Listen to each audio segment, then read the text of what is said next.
자, 오늘 저희가 여의도에 모신 분은요. KB증권 리서치센터 이선화 애널리스트입니다. 어서 오십시오. 안녕하세요. 네, 안녕하세요. 네, 너무 고우신 것 같아요. 저희 또 이 조명도 잘 나오고 한데. 감사합니다. 포토샵은 안 되더라고요. 네, 너무 직관적으로 저는 가끔 나올 때가 있는데 오늘 저희가 사실 모시는 출연자분들 가운데서는 종종 이제 구면도 있고 한데 오늘 처음 뵙는 것 같아요. 네, 맞아요. 네. 저도 처음 뵀는데 네. 좋은 스튜디오에 불러주셔서 감사합니다. 저희가 더 감사하죠. 두 분은 안면이 좀 있으세요? 아니요, 저는 처음 이제 방송에서는 좀 보시긴 했는데 실제로 본 건 처음입니다. 저희 방송도 앞으로 자주 부탁드리도록 하겠습니다. 자, 일단 어느 쪽으로 커버를 하시는지 제가 봤더니 와, 요즘에 핫한 것들 다 갖고 계시는 것 같아요. 진짜 그야말로 열일하고 계신데 음식료, 엔터, 그리고 레저는 카지노 쪽으로 커버하시는 게 맞나요? 네, 맞습니다. 그래서 저는 뭐 일이라고 생각하기보다는 이제 놀고 먹는 엔터 레저 놀고 이제 음식료 먹고 이제 아무래도 소비재 전반에 커버하다 보니까요. 소비 지출을 열심히 하면서 이제 매출에 도움을 주면서 뭐 관련 섹터들 분석하고 있습니다. 가장 이상적인 삶을 사시네요. 그러니까요. 이거야말로 다른 개념의 워라벨일 것 같은데 그럼 이제 저희가 좀 진짜 질문을 좀 드려보겠습니다. 일단 음식료부터 최근에 가장 핫했지 않습니까? 그리고 그렇죠. 오늘 제가 FOMC 의사록을 쭉 훑어보면서 왔는데 거기서도 그런 워딩이 있더라고요. 기업이 임금이랑 생산 가격의 상승에 대한 부분들을 소비자한테 전가를 하고 있다. 근데 막상 지지난주였나요? 월마트나 타깃 같은 경우 실적 발표를 봤을 때는 뚜껑을 열어보니까는 아니었던 걸로 지금 시장이 해석을 하고 많이 여파를 받았잖아요. 이 부분은 어떻게 저희가 해석을 해야 될까요? 사실 2020년 하반기부터 곡물가 상승이 지속적으로 이어지고 있는 상황인데요. 그래서 21년에는 기업들이 저희가 이제 소비자 가격을 굉장히 많이 올렸어요. 그러면서 뭐 올해부터는 마진 스프레드가 벌어지면서 기업 이익이 좋아질 것으로 보고 있었는데 저희가 예상했던 것보다 곡물가 상승이 지속되고 있습니다. 그래서 더 계속 올라가고 있다는 뜻인데요. 세계 4대 밀 생산지였던 러시아와 우크라이나 전쟁이 장기화되고 그리고 이제 인도가 밀과 설탕을 수출 금지 제한을 시키고 파키스탄도 이제 설탕 수출 금지를 시키면서 뭐 원당이나 설탕 가격 다 오를 걸로 예상을 하고 있고요. 뭐 인도네시아가 팜유 수출 금지를 내리면서 전 세계적으로 식량 안보가 확산이 되고 있는 상황입니다. 그래서 곡물가 특히 식료품 관련돼서 이제 원가 부담이 지속되고 있는 상황인데요. 기업들 입장에서는 사실 눈치를 좀 보고 있는 것 같아요. 가격 인상이 한 번 더 필요한 시점이긴 한데 새 정부 출범도 했고 그리고 이제 아무래도 이제 민생물가 안정이라는 정부 과제가 달려 있다 보니까 지금은 가격을 쉽게 올리지는 못하는 상황입니다. 그래서 최근에 뭐 농심이나 이런 애들이 자꾸 주가가 빠졌던 이유가 쉽게 가격을 몇 번은 올리긴 했습니다만은 가격을 계속 못 올리는데 근데 자꾸 이제 곡물 가격이 계속 올라가니까 그렇게 되면 실적이 더 악화할 우려가 있기 때문에 계속 그러는 건가요? 네, 맞습니다. 특히나 뭐 차트 한번 보시면은요, 소맥 밀가루 가격이 계속 오르고 있는데 이게 원재료 부담으로 작용을 하는 거거든요.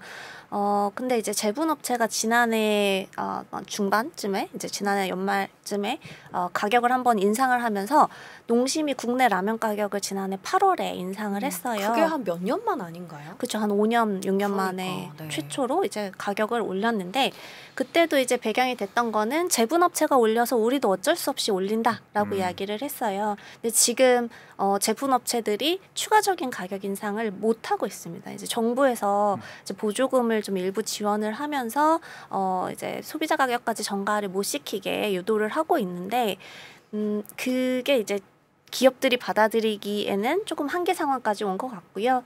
그리고 사실 특히 뭐 농심 같은 라면 업체들 같은 경우에는 밀가루는 제분업체를 통해서 코스트 리덕션이라고 하는 CR 압박을 좀 줄 수는 있지만 팜유 같은 경우에는요, 이게 팜유가 라면을 튀길 때 사용되는 기름이거든요.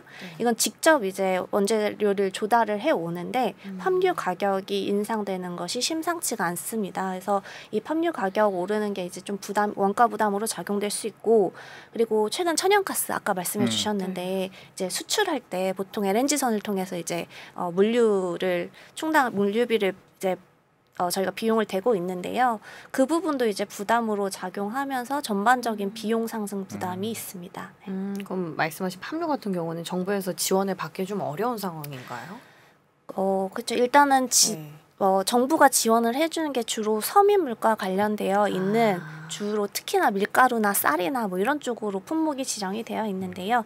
팜유 가격 같은 경우에는 뭐 이런 정부 보조금도 없고 그리고 이제 인도네시아가 팜유 수출 금지를 내리면서 저희는 사실 인도네시아 거보다 말레이시아산을 쓰기는 하지만 그래도 말레이시아 지역에서의 가격 인상 때문에 이제 팜유 가격이 계속 부담이 되고 있습니다. 그러니까 공급 자체가 줄어드는데 수요는 일정하다 보니까 이게 어쩔 수 없이 가격 인상을 피할 수가 없는 국면인 것 같습니다. 그러면은 결국에 뭐 지금 밀이라든지 설탕, 팜유, 소백 이런 부분들은 기사를 통해서 이제 이미 오르고 있다는 걸 저희가 알고 있는데 앞으로 전망치가 중요할 것 같아요. 네, 맞습니다. 사실 저희가 올해는 음식료주가 굉장히 좋을 것 같았거든요. 네, 왜냐하면 마진 스프레드가 이제 좀 벌어지는 구간이 곡물가가 좀 안정될 거라고 봤는데 예상했던 것보다 러시아 우크라이나 전쟁이 굉장히 장기화가 되고 있고요. 전쟁 여파. 네. 그리고 이제 뭐 식량 안보가 조금 전 세계적인 이슈가 되다 보니까 그리고 또 이제 저희 투기 수요도 계속 들어오고 있어서 곡물가 상승이 올해 연말까지는 지속이 될 것 같아요. 특히나 이제 지금 뭐 전쟁 여파라든지 아니면 뭐 기후 이상, 특히나 라니냐가 작년과 올해 좀 기승을 부리고 있는데 이로 인해서 공급이 부족한 상황이지만 수요가 넘쳐나고 있습니다. 특히나 코로나19 끝나면서 엔데믹 상황 하에서 외식 수요 막 늘어나고 있고요. 다양한 품목들이 물가가 계속 올라가고 있는 상황인데 저희는 이제 이렇게 물가가 너무 계속 오르니까 소비자들은 그럼 정부가 무슨 조치를 해주겠지 라면서 이제 인플레이션 기대 심리가 계속 상승하고 있습니다. 이게 뭐냐면 저희가 인플레이션이 계속 문제가 되니까 정부가 곧 보조금을 풀어주지 않을까 이런 기대를 갖고 있는 거예요.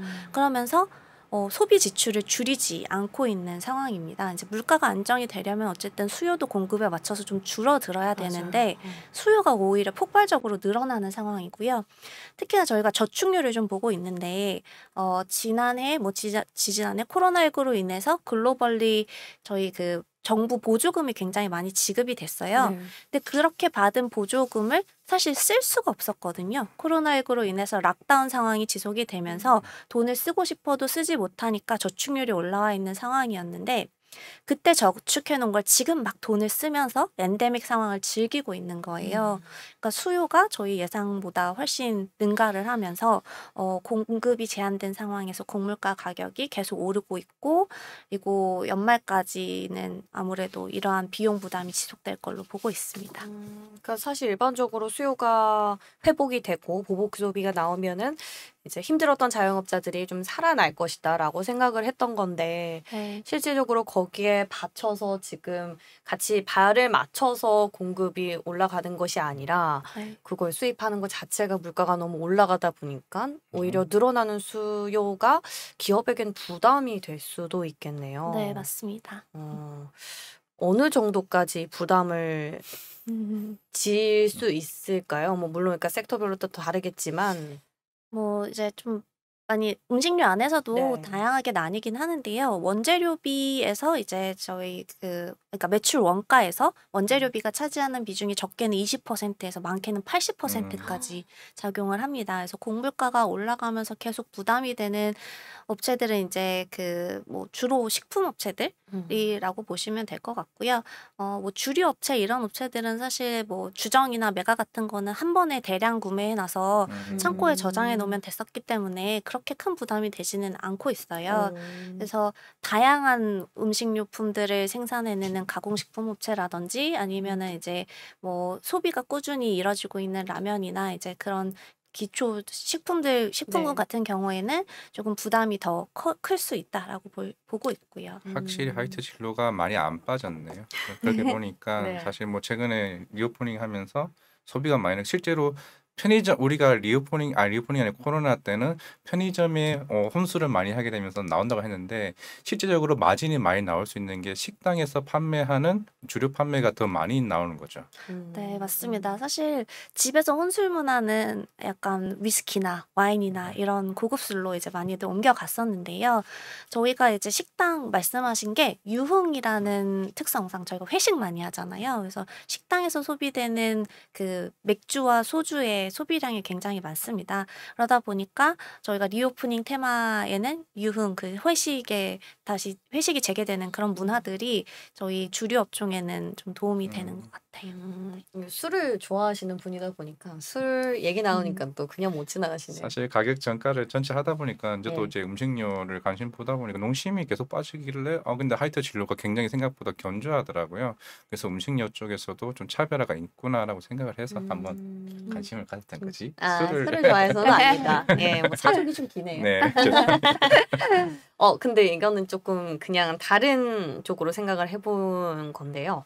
코카콜라 있잖아요. 네. 그쪽은 어때요? 그러니까 이제 네. 풀리면서 수요도 좀 괜찮을 것 같고 어쨌든 마시는 거는 조금 그렇게 원가 부담이 크지 않을 것 같아서 주류랑 같은 결에서 볼 수 있을까? 탄산 쪽도. 지금 롯데칠성도 굉장히 주가가 탄탄하거든요. 그래서 네. 코카콜라는 사실 네. LG생활건강에서 수입하고 있고 네. 이제 롯데칠성이 펩시하고 이제 칠성사이다를 하고 있는데요. 네. 뭐 지금 최근에 인도네시아에서 설탕 수출 금지, 이렇게 파키스탄 설탕 수출 금지 했잖아요. 그러면서 관련돼서 그 탄산음료 쪽은 사실 당분이 굉장히 많이 들어가요. 그래서 원당, 뭐 과당, 뭐 액상과당, 뭐 설탕 뭐 이렇게 다들 사용을 하고 있는데 롯데칠성 같은 경우에는 좀 레시피를 조금씩 바꾸고 있어요. 원래는 기존에는 비싼 원당 쓰다가 이제 조금 액상 과당으로 좀 줄이고 이제 맛을 소비자들이 못 느끼는 네. 미묘한 차이를 주면서 원가 절감을 조금 시도를 하고 있는 상황이고요. 그리고 최근에 탄산 가격도 굉장히 오르고 있어요. 그래서 탄산음료들의 비용 부담이 조금 설탕 가격도 오르고 이제 뭐 탄산 가격도 오르다 보니까 가격 인상을 한 번 더 진행하지 않을까라는 기대감에 뭐 전일자의 롯데칠성 주가가 굉장히 좋았습니다. 그래서 또 오르는 이유가 있어요. 그렇죠. 이런 거 보면요, 진짜 우리 투자자분들 굉장히 똑똑하신 것 같아요. 이미 다 아시고 주가에 미리 반영이 되는 거 보면 음식료 쪽에 또 궁금한 거 있으세요?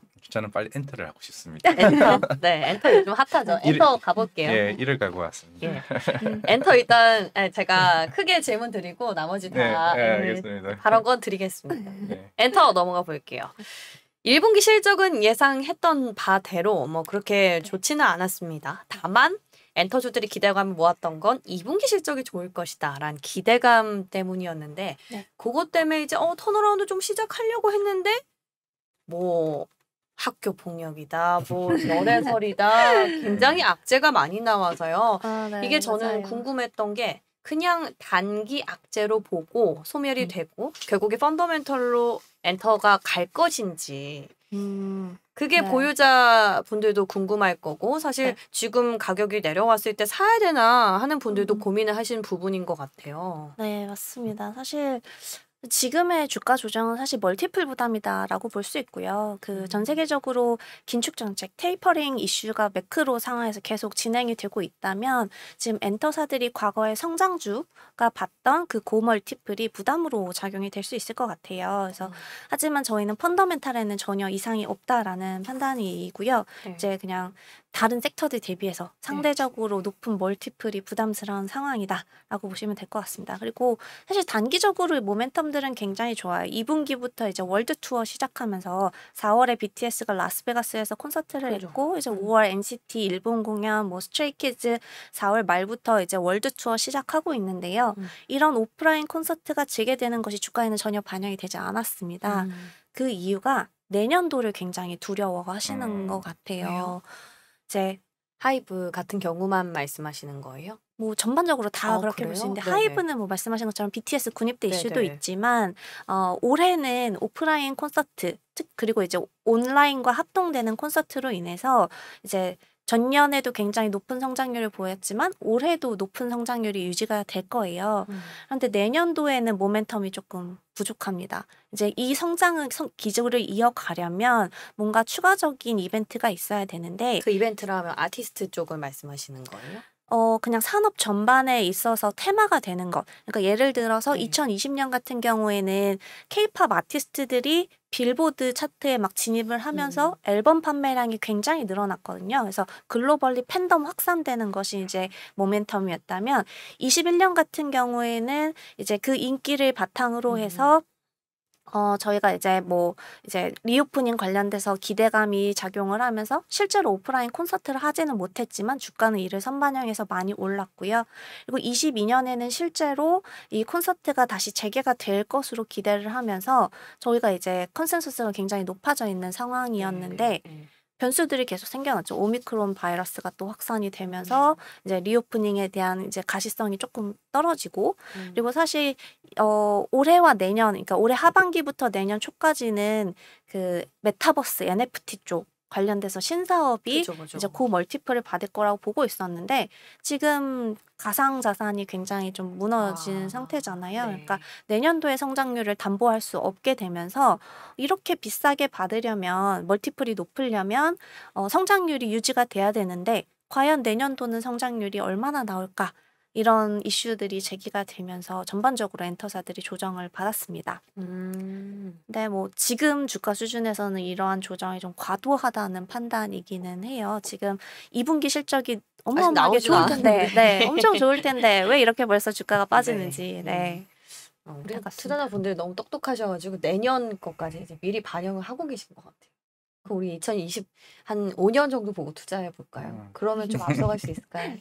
저는 이제 사실 엔터주를 고민을 하던 것 중에 뭐 어떻게 보면 굉장히 장황한 얘기일 수도 있는데 저는 엔터주의 문제점을 이거라고 생각을 했어요. 어떤? 제가 방송 중에서 몇 번 했습니다만 결국에는 첫 번째는 리빌딩. 왜냐면은 사실 우리가 이제 하이브는 BTS죠. 그리고 이제 JYP는 뭐 트와이스. 사실 실제적으로 이제 뭐 옛날 얘기긴 하지만은 90년대 우리가 흔히 얘기하는 엔싱크나 백스트리트 보이즈 같은 경우도 실제적으로 그 친구들의 수명이 그렇게 길지는 않아요. 길어야 5년이고 6년이고 우리가 뭐 BTS 해봐야 뭐 우리나라부터 시작했으면 결국 거의 10년 가까이 된 그룹인데 네. 사실 그런 신입 발굴을 위한 지금 시스템이 잘 돼 있냐? 실제적으로 우리가 몇 년 전에 이제 프로듀스 101이라는 프로그램을 통해 가지고 그 그룹들이 지금은 이제 나와서 이제 여자 아이돌의 소년도 그렇고 이제 르세라핌 최근에 사쿠라나 김채연 같은 가수들이 오히려 데뷔하기 전에 얼굴이 알려지면서 오히려 흥행이 어느 정도 보장되는 부분들이 나왔기 때문에 엔터주에게는 오히려 이제 어느 정도 리스크가 이제 줄였다는 부분이 있는데 이제는 사실 그래 플러스 102의 사고가 터지면서 이제 대비가 나왔는데 실제적으로 그에 따른 리스크가 굉장히 많이 지게 되는 부분이 어느 정도 사실 저는 시스템적인 문제가 사실 엔터주 전반에 약간 두려움이 아닌가라는 사실 뭐 만약에 BTS가 나갔어. 이제 이 사람들이 줄어드네. 빅뱅도 이제 뭐 해체한다 얘기도 나오고 과연 스트레이키즈나 이제 NCT나 이제 엠믹스와 같은 그룹들이 사실 트와이스도 굉장히 오래된 그룹인데 그런 걸 대체할 수 있는 신입 그룹들이 과연 그만큼 매출이 예전만큼 코로나 이전 그만큼 실적이 나올 수 있는가에 대한 의문이 제가 봤을 때 엔터주의 약간 약점이지 않을까 하는 생각을 해봤거든요. 그러니까 그건 약간 본질적인 문제일 수도 있을 것 같아요. 엔터 같은 경우에는 아티스트가 가장 핵심인 건데 그 아티스트를 어떻게 다시 뭐 리빌딩도 그렇고 새로 발굴하는 작업도 그렇고 거기에 있어서 조금 피할 수 없는 부담이 있는 건 사실인 것 같은데 요거는 하수 어떻게 보세요? 근데 말씀하신 것보다 생각보다 저희가 이제 글로벌화가 많이 진행이 되고 있어요. 그래서 과거에는 사실 뭐 H.O.T 시절부터 얘기를 하면 H.O.T 나오고 신화 나오고 그다음에 뭐 G.O.D. 네, 그렇죠.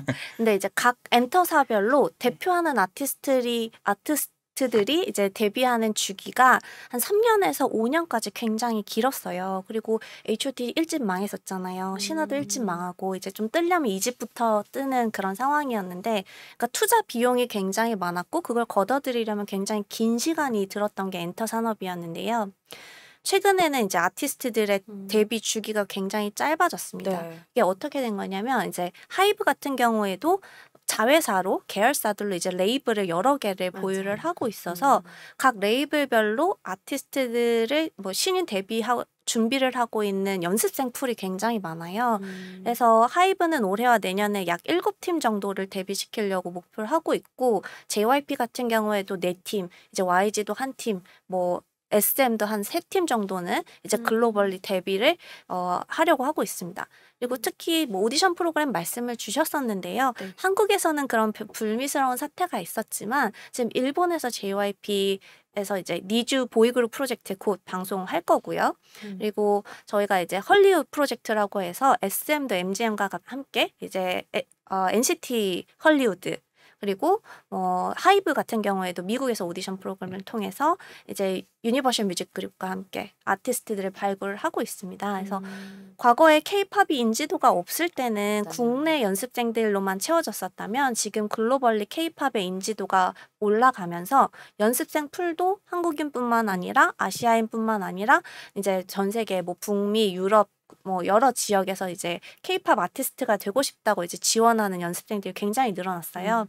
그래서 과거와는 달리 한 그룹이 망해도 뭐 아니면 한 뭐 멤버가 이제 좀 불미스러운 일로 활동을 중단하게 돼도 다음 그룹들이 많이 준비를 하게 되었고 그리고 과거와는 달리 또 앨범 판매량이 바로바로 올라옵니다. 그래서 오디션 프로그램이 뭐 많이 죽었다라고는 해도 말씀하신 것처럼 얼굴을 알리고 이제 이미 팬덤을 보유한 채로 데뷔하는 연습생들이 많이 늘어났어요.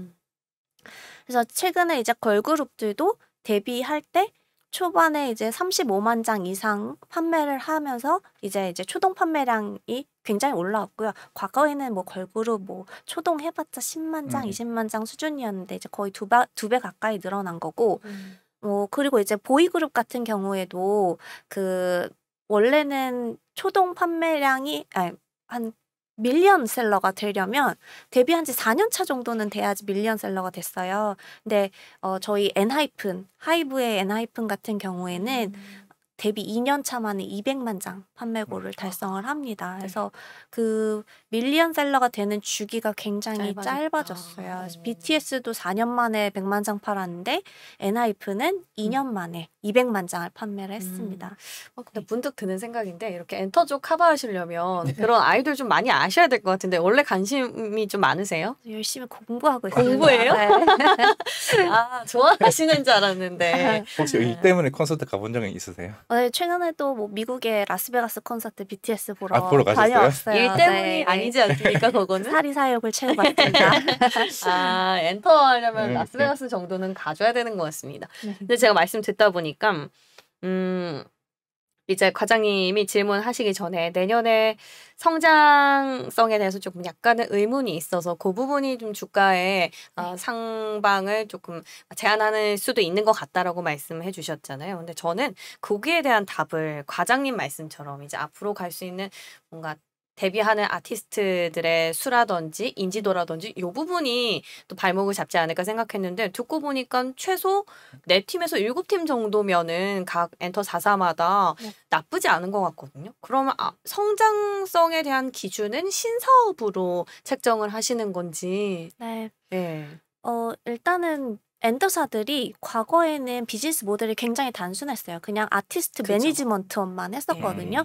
잘 육성시켜서 데뷔시켜서 많이 앨범 팔고 그치. 콘서트 많이 하고 네. 이게 비즈니스 모델이 전부였다면 최근에는 플랫폼 사업, 이게 하이브가 이제 지금 상장을 하면서 좀 네네. 주목을 받기 시작한 게 위버스라고 하는 플랫폼 비즈니스가 들어오면서 저희가 인터넷 쪽도 굉장히 멀티플이 높잖아요. 그건 이제 트래픽 기준으로, 그러니까 얼마나 많은, 그러니까 하나의 플랫폼에 사람들이 왔다 갔다 하느냐, 이 트래픽을 기준으로 멀티플을 책정을 하는데요.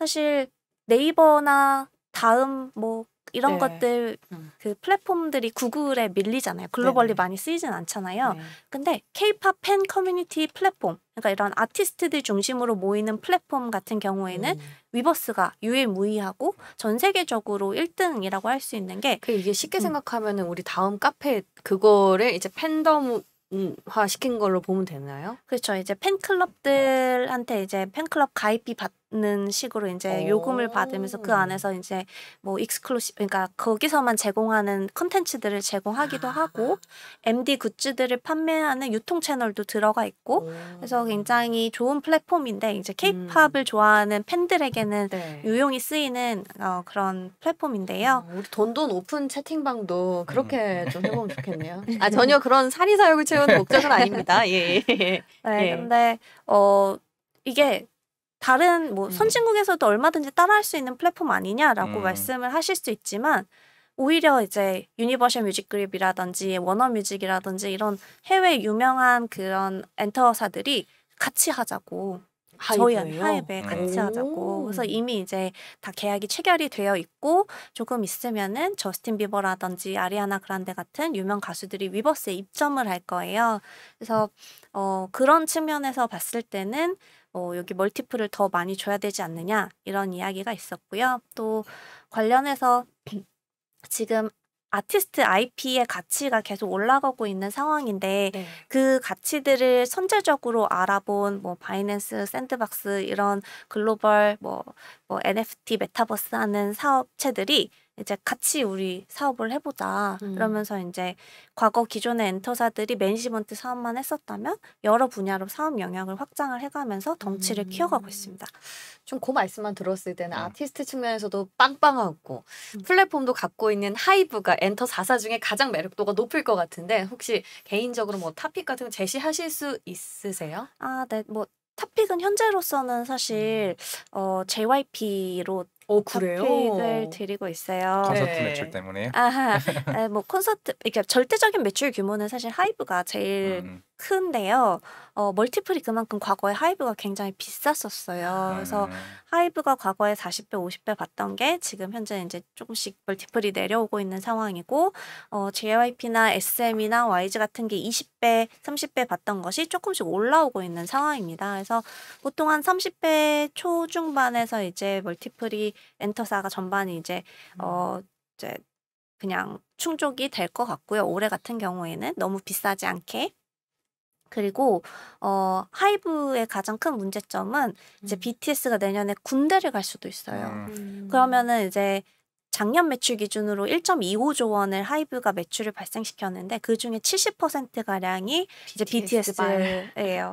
그러면 약 9천억 좀 안 되는 매출이 BTS로부터 발생을 하게 되는데 이제 하이브가 BTS가 이제 직접 열심히 발로 뛰어서 벌어들이는 매출도 있고 BTS의 IP를 가지고 MD나 굿즈 등을 만들어서 이제 2차 저작물을 통한 매출이 나올 수도 있는데 이 9천억 중에서 한 4대6 비율로 직접 참여형 매출, 그러니까 아티스트가 발로 뛰는 매출이 한 40% 정도라고 보면은 뭐 한 3,500억에서 뭐 그 정도가 이제 뭐 4천억 좀 안 되는 수준이 이제 아티스트가 벌어들이는 직접 발로 뛰어서 벌어들이는 수익이에요.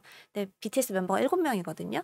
3,500억을 단순히 나누기 7 하면은 한 명당 500억씩 연간에 벌어들이는데 군대 한 명 가면 500억이 빠지는 거잖아요. 근데 그거를 이제 뭐 물론 이제 신인 아티스트들이 열심히 해서 돈을 메꿔줄 수도 있고 그리고 이제 신사업으로 이제 웹툰 사업, 뭐 아니면 웹소설 사업 그리고 이제 게임에 드라이브를 걸고 있는데 그런 게임 매출 등이 이제 뒷받침해줄 수는 있지만 이제 아무래도 심리적으로 원래 엔터사는 아티스트가 본업 아니냐 왜 활동을 안 하냐라고 하면서 이제 조금 많이들 멀티플을 깎고 계시는 것 같아요. 그래서 주가가 그런 노이즈 때문에는 조금 상방이 이제 그러니까 모멘텀이 좀 부족하다라고 느끼실 수는 있는데요. 그게 이미 주가에 반영이 됐다고는 안 보세요? 좀 많이 됐다라고 보고는 있어요. 사실 20만 원 초반대면은 조정을 너무 많이 받은 거라고는 보고 있는데요. 그러려면 이제 올라갈 이제 명분을 줘야 되는데 그죠. 그 이벤트가 사실 조금 부족한 것 같아요. 그렇죠. 내년에 이제 또 성장률에 대해서 네네네. 우리가 현재 주가의 적정 가치에 플러스 이게 더 올라갈 수 있는 어떤 모멘텀이 있는지 체크를 해야 되는데 뇌는 두 개인데 자꾸 하나를 까먹죠. 왜? 어떻게 보면 엔터즈 좀 네. 질문을 마지막으로 하게 되면 네네. 사실 좀 궁금한 게 있었는데 사실 이번 르세라핌 사건이 있었는데 항상 늘 궁금했어요. 물론 지금 한 명이 지금 당장에 중단을 하기는 했지만은 사실 이런 언론이나 자꾸 시끄러워지게 되면 결국에는 멤버 전체가 중단하게 되면 실제적으로 여기에 들어갈 육성 비용도 있을 거고 마케팅 비용도 있을 거고 그런 비중이 생각보다 대형사는 좀 굉장히 많나요? 중소형사 같은 경우는 한 명당 5억에서 10억 정도 들어간다고 들었는데 홍보 비용이요? 그냥 이게 네, 마케팅이랑 키우기 키우기 위해서. 위한 뭐 댄스 아카데미나 뭐 어. 그런 보컬 아카데미 다 합쳐서 근데 르세라핌은 원래 6명인데 네. 한 명 빠지고 지금 5명으로 활동을 하고 있긴 하더라고요. 그런 네. 비용적인 그런데, 측면 그런데, 때문인가요? 네. 뭐 사실 이게 아티스트 계약 사항이라서 제가 얼마라고 저도 그건, 몰라요. 예, 모르지만 근데 어쨌든 뭐 아티스트 표준 전속 계약서가 이제 7년으로 되어 있는데 그때까지는 이제 투입 비용이 더 많고 이제 정산 비율은 회사한테 유리한 쪽으로 되어 있거든요. 그래서 저희가 투자해서 많이 걷어들이는 시기가 이제 한 데뷔 4년 차 정도? 그러니까 그때까지 못 뜨면 사실 그 아이돌은 조금 비용이 더 커서 이제는 좀 내려놔야 하는 시기고 4년 차가 됐을 때 이제 꽤 음. 인지도가 있고 앨범 판매량이 뭐 남자 아이돌은 100만 장 이상, 여자 아이돌은 그래도 한 40만 장, 50만 장 이상 되면은 이제 계속 이제 함께 한다. 그러면 이제 4, 5, 6, 7년까지는 회사가 수익을 많이 내고요. 그죠. 그 전까지는 비용이 더 큰 시기고 그다음에 이제 8년 차가 돼서 재계약을 하면은 이제 그 아티스트한테 좀 더 유리한 방향으로 정산 비율이 책정이 됩니다. 그럼 과장님 말씀하신 그런 리스크 부담은 어떻게 반영이 되나요? 그 리스크에 대해서는 그래서 연습생 풀을 많이 가져가는 거죠. 네, 한 팀이 안 되면 다른 팀을 빨리 내보내라 이런 식으로. 네. 그냥 굉장히 또 단순하네요. 자, 이제 시간이 많이 없어서요. 레저주는 짧게 저희가 가보도록 할게요. 레저도 많잖아요. 근데 그 안에서 카지노 쪽으로 이제 커버하신다고 알고 있는데 저는 카지노 많이 해보셨어요? 그나마 보니까 카지노 라스베가스 가서 카지노도 실질적으로 해봤고 네, 저도 라스베가스 가서 했어요. 국내에서 안 해봤는데. 네, 저 블랙잭 좋아합니다. 아무튼 최근에 보면은 이제 1분기 실적을 보면 사실 파라다이스도 그랬고 강원랜드도 그랬고 좋지는 않았는데 오히려 GKL 같은 경우는 월별 데이터도 잘 나왔고 혹시 그런 이유가 있나요? 실제 뭐 지금 중국이나 일본 VIP 같은 경우도 지금 잘 못 들어오는 상황인데 오히려 GKL은 오히려 좀 견조했거든요. 네, 일단 내국인이랑 외국인 그 구분부터 조금 해주시면 좋을 것 같아요. 네. 지금 사실 미국과는 달리 한국은 내국인과 외국인이 들어갈 수 있는 카지노가 분리되어 있습니다. 네. 그래서 미국 라스베가스 같은 경우에는 그 카지노를 방문하는 방문객의 85% 이상이 미국인이에요. 내국인이 주로 이용하는데 진짜요? 네. 근데 뭐 그들의 매출 규모는 뭐 중국인이 훨씬 더 클 수도 있지만 이제 트래픽으로만 보면 미국인들이 훨씬 많은데요. 한국은 강원랜드만 저희가 갈 수 있고요. 그리고 외국인 카지노는 이제 외국인들만 갈 수 있게 철저하게 분리가 되어 있어서 그런 측면에서 지금 리오프닝 테마로서는 내국인 카지노인 강원랜드에 투자하는 게 좀 더 안전하고 외국인 카지노는 현재 트래픽이 막혀 있는 상황이라서 외국인 VIP들이 한국에 올 수 없는 상황이라서 조금 실적이 개선되는 속도가 좀 더딜 수 있어요. 그래서 강원랜드가 선제적으로 이제 사실 흑자 전환도 먼저 성공을 했고 나머지 외국인 카지노들은 현재 적자 상태를 유지를 하고 있는데 1분기 기준이요? 네, 그 전에도 이제 한번 작년에도 분기로만 보면은 이제 흑자를 시현한 적이 한 번 있었고요. 그다음에 4분기에 이제 비용 처리하느라 다시 적자는 됐다가 이제 다시 흑자로 돌아간 상태에 있고요. 네. 근데 이제 내국인 카지노 같은 경우에는 사회적 거리두기가 완전히 해지되면서 강원랜드의 영업시간 제한이라든지 동시체류 인원 제한이라든지 그러니까 뛰어앉기 같은 거 철저하게 지켜야 되고 뭐 그리고 이제 사이드 베팅 금지 그러니까 뭐 저희가 이렇게 앉아서 플레이를 하면 뒤에 서서 이제 옆에서 베팅하는 그런 사이드 베팅이 원래 코로나19 이전에는 가능했었는데 이제는 코로나 기간 동안에는 금지가 됐었거든요. 그러다가 이제 저희가 이제 5월 이제 사회적 거리두기가 전면 해제되면서 강원랜드는 이제 5월부터 이제 그 모든 조치들을 다 해제시키고 정상 영업에 돌입을 하게 됐습니다. 그러면서 주가가 먼저 선반영돼서 이제 외국인 카지노들보다는 먼저 올랐었고요. 말씀하신 GKL 같은 경우에는 사실 외국인 카지노들도 각각의 특색이 있어요. 우선 GKL은 베타가 크다라는 특징이 있는데 이 베타라는 게 이제 주식의 변동성이 크다라는 거거든요. 이게 고정비 비중이 높아서 그런 건데요. GKL은 이제 강원랜드와 GKL은 이제 국가에서 운영하는 공공기업이다 보니까 인력을 마음대로 못 잘라요. 그래서 인건비 비중이 높고요. 대신에 매출이 올라가면은 영업 레버리지 효과가 크게 나오면서 이익도 크게 개선이 됩니다. 강원랜드가요? 강원랜드와 GKL GKL. 둘 다. 다요? 네, 둘 다 그런. 국가가 운영하고 있는 거예요? 네. 그렇고요. 이제 나머지 파라다이스와 롯데관광개발 같은 경우에는 사기업인데 이들의 특징은 리조트를 운영을 하고 있어요. 그래서 GKL 같은 경우에는 호텔의 한 개 층을 빌려서 그 층을 이제 카지노로 개장을 해서 이제 임대료를 지불을 하는 거고요. 롯데관광개발이나 아니면은 파라다이스 같은 경우에는 본인들이 직접 호텔을 운영하면서 그 안에서 이제 한 층을 카지노로 꾸며서 운영을 하는 거예요. 그러다 보니까 뭐 임대료를 낼 필요는 없지만 감가상각비라든지 아니면은 뭐 이제 저희 호텔 운영하는 데 들어가는 운영 비용들이 굉장히 많이 나와요. 근데 GKL의 단점이라고 할 수 있는 거는 이제 그 호텔하고 저희가 콤프라고 하는데 VIP 고객들이 오시면은 공짜로 방 같은 걸 제공하거든요. 그러면은 그거를 1년 단위로 보통 호텔하고 계약을 체결해요. 그래서 지금 뭐 예를 들어서 주말마다 매주 200개의 객실을 빌리기로 연간 계약을 체결해 놨는데 외국에서 손님들이 안 오니까 200개 객실을 그냥 빈 채로 냅둬야 되는 거예요. 비용은 비용대로 나가고 그래서 그런 비용 부담이 큰데 반면에 파라다이스나 롯데관광개발 같은 경우에는 호텔을 직접 본인들 거니까. 네, 본인들 거니까 그 방이 빈다, 공실이 있다. 그러면 이제 내국인 수요로 다 이제 채우면서 이제 그 방을 뭐 좀 유동적으로 이제 운영을 할 수 있는데요. GKL은 그런 측면에서 조금 비용이 다른 데보다 많이 나가 출혈이 컸었는데 이번에 월별 데이터가 뭐 한번 잘 나왔었을 때는 이제 조금 주가가 튀기도 했어요. 근데 그건 다시 다들 뭐 투자자분들도 아시겠지만 일시적인 거라고 다들 알고 계셔가지고 네. 그 부분이 반영됐다라고 보기는 어렵고 사실 6월 1일부터 이제 제주 무사증 입국이 이제 풀리면서 뭐 이제 해외 관광객들이 다시 들어오지 않겠느냐 이런 기대감들이 있는데요.